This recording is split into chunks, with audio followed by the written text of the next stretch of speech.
Oke, ini merupakan upaya pengembangan daripada kegiatan pertanian terpadu yang dimana ini dapat mendongkrak tingkat peningkatan ekonomi di lokal desa ya.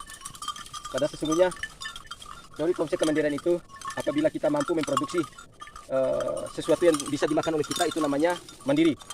Dan apabila kita mampu memproduksi sesuatu yang dapat dimakan oleh orang lain itu disebut maju. Dan bila kita memakan sesuatu yang diproduksi oleh orang lain itu dijajah namanya. Assalamualaikum warahmatullahi wabarakatuh. Perkenalkan, nama saya Muhammad Firdaus. Saya merupakan petani muda Parado yang sedang berjuang mewujudkan konsep pertanian terpadu yang mengarah kepada kemandirian ekonomi lokal berskala desa. Alamat saya tepatnya Desa Parado Rato, Kecamatan Parado, Kabupaten Bima, Provinsi Nusa Tenggara Barat. Ada satu hal yang ingin saya sampaikan di sini kepada kita semua. Background saya adalah sarjana pendidikan.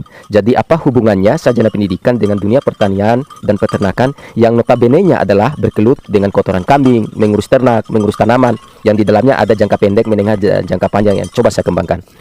Kalau ditarik ke belakang, orang tua saya merupakan buruh tani yang dimana pendapatannya hanya seputar menutupi kebutuhan hari-hari saja. Itu pun tidak cukup buat makan. Ini adalah sebuah problem yang harus dicarikan solusi agar orang tua saya bisa dinaikkan status pendapatannya dari buruh tani menjadi petani yang profesional.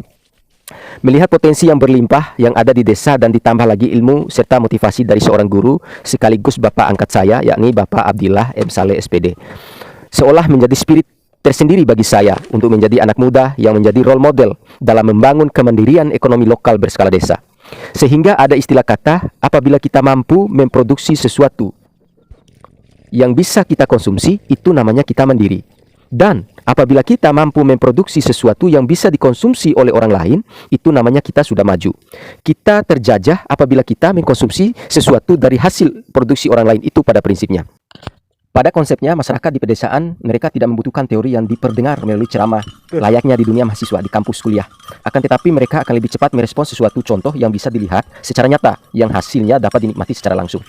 Setelah saya memaksimalkan terlibat dalam dunia pertanian, di sini terdapat potensi yang bisa membangkitkan ekonomi umat, namun di dalamnya dibutuhkan langkah kreatif, inovatif, dan produktif. Negara ini dikaruniai dengan kesuburan tanah dan cuaca yang luar biasa, akan tetapi belum dimanfaatkan dengan optimal. Nah, oleh karena itu, saya pribadi dari misi menaikkan status orang tua saya dari buruh tani untuk menjadi petani yang profesional, muncul misi yang kedua. Apa itu? Yakni pemberdayaan. Tipikal kita, masyarakat pedesaan itu, senantiasa mengedepankan sesuatu yang sifatnya instan. Namun hal itu tidak menjadi leverage. Bahasa Indonesianya leverage adalah alat ungkit yang bisa membuat masyarakatnya menjadi maju. Sesudah saya menggali lebih dalam dan berpraktek, saya berkeyakinan dengan bantuan yang berbeda, masyarakat itu bisa mandiri tanpa harus menjadi buruh di perusahaan kota besar dengan mengejar UMR atau tenaga kerja luar negeri menjadi TKI. Namun tanpa sadar bahwa di desa kita bisa menghasilkan penghasilan yang sama, yang sejajar dengan UMR di kota. Tentunya harus menjadi pribadi yang kreatif, inovatif, membangun kegiatan yang integratif dan komprehensif. Penghasilan jutaan per bulan dari desa itu sangatlah mudah. Bonusnya apa itu? Kita bisa dekat dengan keluarga, anak-anak terjaga dengan baik. Tingkat pendidikannya bisa dikontrol dan kebanyakan anak-anak yang masa perkembangannya bermasalah itu berawal dari yang ditinggal pergi oleh orang tuanya dengan alasan mencari makan. Makanya saya berkeyakinan dari kegiatan ini bisa menyelamatkan kehidupan umat dalam sisi ekonomi juga alam.